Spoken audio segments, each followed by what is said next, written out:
karena sepertinya seluruh ibu di dunia ini yang lagi menyusui itu berhak loh Bu Bidaria untuk mendapatkan dukungan menyusui dari siapapun. Maka dari itu memang ini yang dimaksud kita closing the gap. Bagaimana kita menutupi kesenjangan.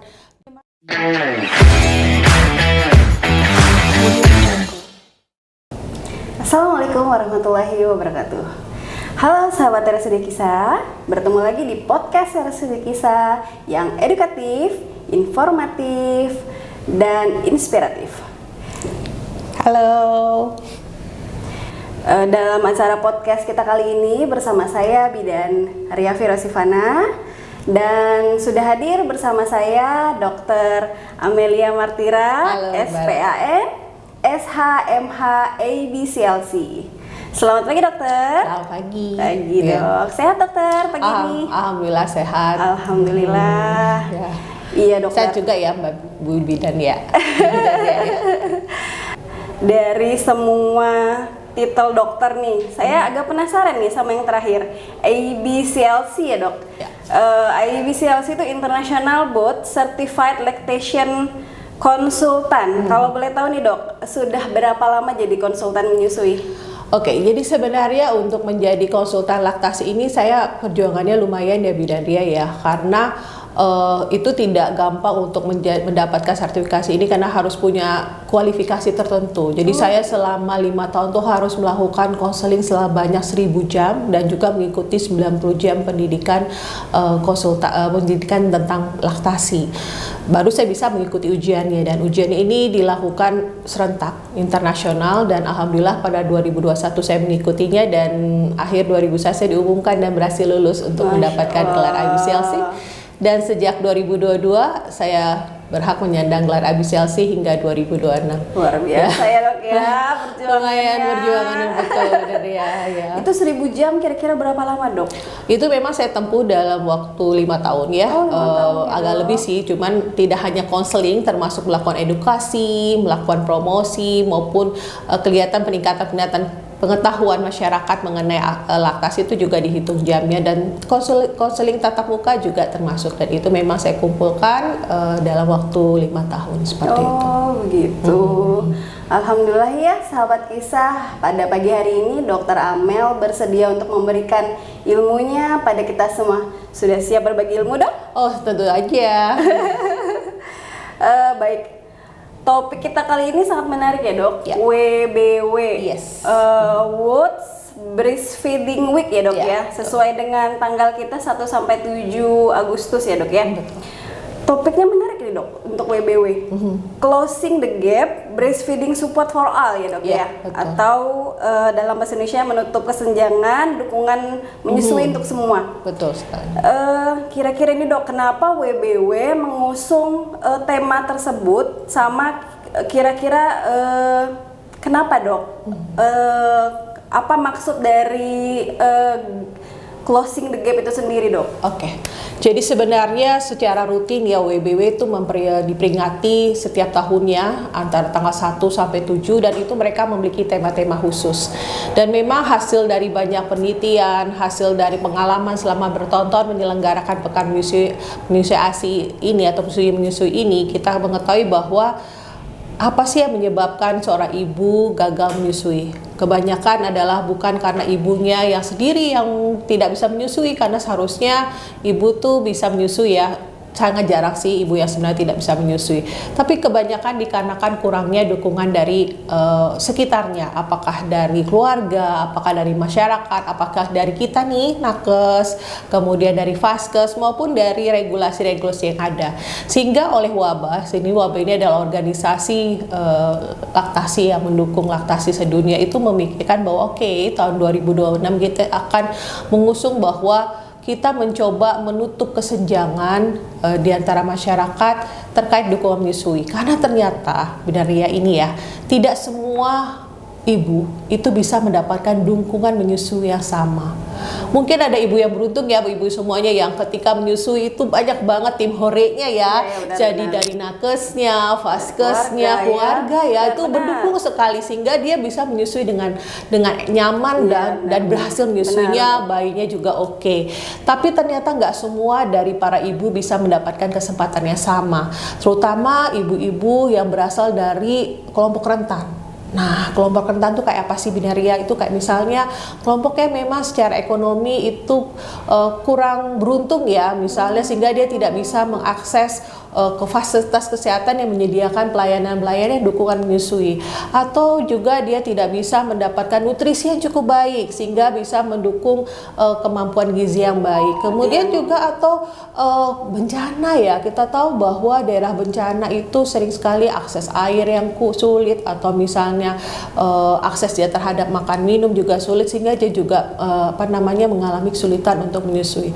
Ataupun juga salah satu yang juga kita terpikirkan adalah bagaimana kalau terjadi krisis pada keluarga, seperti tiba-tiba seorang ibu menjadi single mom, menjadi ibu tunggal. Dia harus bekerja tidak bekerja, tidak ada dukungan dari keluarganya, dan ini kita perlu sekali menutupi kesenjangan ini, karena sepertinya seluruh ibu di dunia ini yang lagi menyusui itu berhak loh Bidaria untuk mendapatkan dukungan menyusui dari siapapun. Maka dari itu memang ini yang dimaksud kita closing the gap. Bagaimana kita menutupi kesenjangan di antara para ibu sehingga semuanya berhak mendapatkan akses yang sama terhadap dukungan-dukungan menyusui seperti itu. Itu sih maknanya. Iya. Istilahnya dok, boro-boro untuk pergi ke konsultan menyusui, untuk makan aja sulit ya dok. Iya benar-benar. Jadi tema kali ini tuh closing the gap begitu ya dok ya penjelasannya ya. Betul. Untuk tema sudah terjawab ya dok. Ini mungkin sahabat kisah sendiri atau ibu-ibu menyusui di luar penasaran mungkin ya dok. Kira-kira apa sih manfaat menyusui itu sendiri dok? Biar kita bisa berbagi informasi, kemudian ibu-ibu menyusui juga paham nih sebenarnya dia menyusui itu manfaatnya apa gitu dok. Oke. Setuju sekali Bu Bidaria ya, bahwa memang kita itu sebelum menyusui ya, salah satu yang memang tugas dari nakes maupun dokter ketika seorang ibu akan melahirkan gitu ya, itu memang harus terlebih dahulu mengetahui apa sih manfaat menyusui. Ini tujuannya adalah supaya mantep nih motivasi untuk menyusui, karena kadang-kadang kita banyak sekali informasi-informasi yang tidak adekuat ya mengenai apa sih makna dari menyusui, sehingga banyak mitos dan segala macam, sehingga akhirnya itu mengganggu sedikit perjalanan menyusuinya. Maka dari itu memang pada awal-awal persiapan persalinan kita juga harus tahu apa sih sebenarnya manfaat menyusui. Jadi memang betul sekali kita harus paham ya apa manfaat menyusui. Jadi sebenarnya kenapa saya dari tadi nggak bilang ngomongnya ASI Bu Bidaria, karena sebenarnya bukan sekedar ASI ya. ASI itu kan air susu ibu, sedangkan menyusui itu lebih kepada prosesnya. Karena di dalam proses inilah sebenarnya banyak sekali manfaat-manfaatnya selain sekedar nutrisi. ASI sendiri kita tahu ya, kita sudah sepakat bersama tidak tergantikan kandungan nutrisinya. Karena dia suatu cairan hidup yang begitu banyak komponen-komponen yang tidak bisa direplikasi atau dibuat bentuknya dalam bentuk susu formula. Seperti untuk daya tahan imunitas, kemudian komponen-komponen yang menyesuaikan pada kebutuhan bayi. Jadi bayi 1 hari dengan bayi 1 bulan itu ASINya berbeda. Karena apa? Kenapa berbeda? Karena memang ASI tersebut dibuat sesuai dengan kebutuhan bayi. Berbeda dengan yang pabrikan ya, itu kan komposisinya sama, namun ASI itu benar-benar dibuat sesuai dengan kebutuhan bayi. Kalau bayinya lagi sakit, maka komponen imunitasnya akan meningkat. Kalau bayinya lagi butuh zat nutrisi untuk perkembangan otak, maka komponen untuk perkembangan otak akan meningkat, dan itu sangat-sangat bermanfaat buat bayi. Kelebihannya lain apa? Karena di dalam proses menyusui itu ada suatu proses kedekatan antara ibu dan bayi. Ada skin to skin, ada memeluk, ada mencium, dan proses tersebut merupakan cara bayi belajar bahwa dunia ini ternyata aman. Makanya bayi yang berhasil menyusui dengan baik biasanya nggak rewel sebenarnya, karena dia tahu bahwa ibunya, ayahnya selalu ada di dekat dia. Betul sekali, sehingga dia merasa aman. Ini juga ternyata ketika ada riset-riset ke depan bagaimana perilaku remaja pada bayi yang dulu menyusui, maka dia jauh lebih kenakalan remaja itu jauh lebih tidak terjadi karena dia merasa lebih nyaman dan merasa dunia ini aman. Jadi proses pembelajaran secara psikologis seorang bayi itu justru dimulai dari proses menyusuinya. Itu dampak secara psikologis dan dampak secara imunitas. Jadi pada awal-awal menyusui itu kan ada yang namanya cairan kolostrum ya. Iya, betul. Nah, cairan kolostrum itu kaya dengan zat imunologis yang menolong bayi ketika lahir. Pertama kali dia tanpa daya tahan tubuh yang baik dan dia menghadapi dunia luar yang banyak kuman, bakteri, virus dan segala macam, tapi dengan cairan kolostrum itu dia dapat bertahan hidup. Makanya bayi-bayi yang mendapatkan kolostrum di kemudian hari mendapatkan ASI secara kontinu itu daya tahan tubuhnya lebih kuat sehingga mencegah dia untuk terserang diare atau radang paru-paru, radang telinga dan sebagainya. Jadi memang ada 3 hal yang bisa kita soroti terkait manfaat menyusui bagi bayi, seperti manfaat psikologis, manfaat nutrisi yang sangat sesuai komposisi bayi, dan satu lagi manfaat imunitas. Nah itu baru bayi doang Bu, belum ibunya. Betul sekali. Jadi walaupun dia kena radang-radang tertentu, tapi karena ada imunitas jadi lebih kuat ya dok ya, lebih cepat sembuhnya juga. Betul sekali, betul, karena memang daya tahan tubuhnya jauh lebih baik karena ditolong oleh zat-zat yang ada terkandung dalam ASI ya dok ya. Biar dikasih susu formula yang mahal sekalipun, tapi nggak akan tergantikan. Nggak tergantikan memang, ya betul ya. Iya. Ini yang terakhir nih dok pertanyaannya. The last but not least ya dok. Soalnya kalau kita mengeksplorasi itu tentu banyak betul banget sekali, yang betul. Bisa kita tanya, bisa kita jabarkan ya dok ya. Tentang yang lagi ini nih dok, lagi tren banget nih tentang masalah tiba-tiba pemerintah mengeluarkan peraturan pemerintah nomor 28 tahun 2024 pasal 33, yaitu pemerintah demi mendukung pemberian ASI melarang produsen dan distributor memberikan diskon untuk pembelian susu formula. Kira-kira kenapa nih dok? Oke, ya betul sekali. Jadi memang kenapa pemerintah akhirnya mengeluarkan pernyataan yang tegas dalam bentuk regulasi ya, karena ini memang sudah banyak yang risetnya Bidari ya.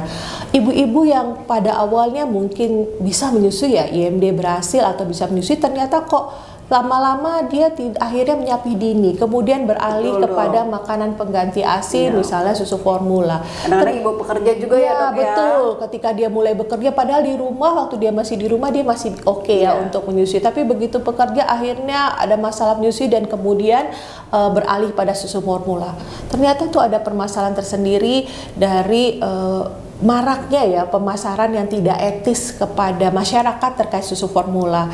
Jadi yang seharusnya susu formula itu hanya berada dalam ruang praktek dokter atau ruang praktek nakes yang diberikan hanya berdasarkan indikasi medis, malah menjadi promosi marketing yang sebenarnya tidak layak dilakukan. Ya, kita seharusnya memperlakukan susu formula itu sebagai suatu terapi ya, atau obat jika memang ada masalah pada bayi, bukan untuk dilakukan secara terus-menerus dan menggantikan ASI, karena memang tidak tergantikan. Apalagi seperti tadi ya, ada gimmick-gimmick atau ada promosi kayak pemberian diskon, pemberian lomba-lomba ataupun hadiah-hadiah yang memang sebenarnya membuat masyarakat yang tadinya sudah mantap untuk menyusui dia beralih kepada susu formula. Itulah kenapa pemerintah akhirnya membuat peraturan yang tegas, dan memang sebenarnya itu bukan peraturan baru sih, dulu sudah ada di PPASI namun sekarang menjadi lebih tegas, dan WHO, UNICEF sendiri sudah menyatakan dalam banyak risetnya dalam suatu pernyataan bahwa salah satu yang menyebabkan kegagalan menyusui adalah promosi yang tidak etis dari produsen susu formula, seperti itu. Oh jadi begitu ya dok ya. Jadi ibu yang tadinya pengennya ASI jadi karena murah tertarik ya dok ya. Makanya jadi pemerintah memberikan peraturan tegas agar tidak memberikan diskon-diskon menarik ya dok ya. Baik, menarik sekali tema kita pada pagi hari ini ya dok ya, tentang ASI, tentang menyusui ya. Baik, ibu-ibu muda sekalian, sahabat RSUD Kisah, demikianlah podcast kita pada pagi hari ini. Semoga bermanfaat. dan ibu-ibu muda lebih semangat lagi untuk menyusui bayi-bayinya. Oke, dengan berakhirnya 3 pertanyaan yang sangat menarik sekali untuk tema kita pada pagi hari ini, kira-kira dari dokter ada yang perlu disampaikan untuk sahabat kisah sendiri? Seperti sesuai dengan topik kita closing the gap, saya ingin mengajak seluruh sahabat kisah untuk bersama-sama menanyakan pada diri kita sendiri, apa kira-kira peran kita untuk mendukung ibu menyusui. Jika seorang dokter, apa yang harus kita lakukan, menjadi seorang bidan, perawat, menjadi bagian dari masyarakat dan keluarga, kita bersama-sama mendukung menyusui agar kita menutup kesenjangan tersebut dan seluruh ibu yang menyusui mendapat dukungan full sehingga dapat berhasil menyusui. Saya harapkan itu yang akan terjadi kita semua, dan sahabat RSUD Kisah, marilah kita bersama-sama menutup kesenjangan tersebut. Itu sih dari pernyataan akhir saya. Alhamdulillah, sesuai dengan pernyataan Dokter Amel, mari kita dokter, bidan, perawat, RSUD Kisah maupun di luar RSUD Kisah, kita sama-sama menutup kesenjangan. Dan untuk ibu-ibu muda, mari kita semangat menyusui untuk mendapatkan bayi dan anak Indonesia yang lebih pintar, yang lebih berhasil di kemudian hari.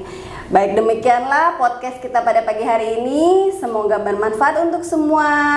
Salam sehat, salam semangat. Wabillahi taufiq wal hidayah. Wassalamualaikum warahmatullahi wabarakatuh. See you.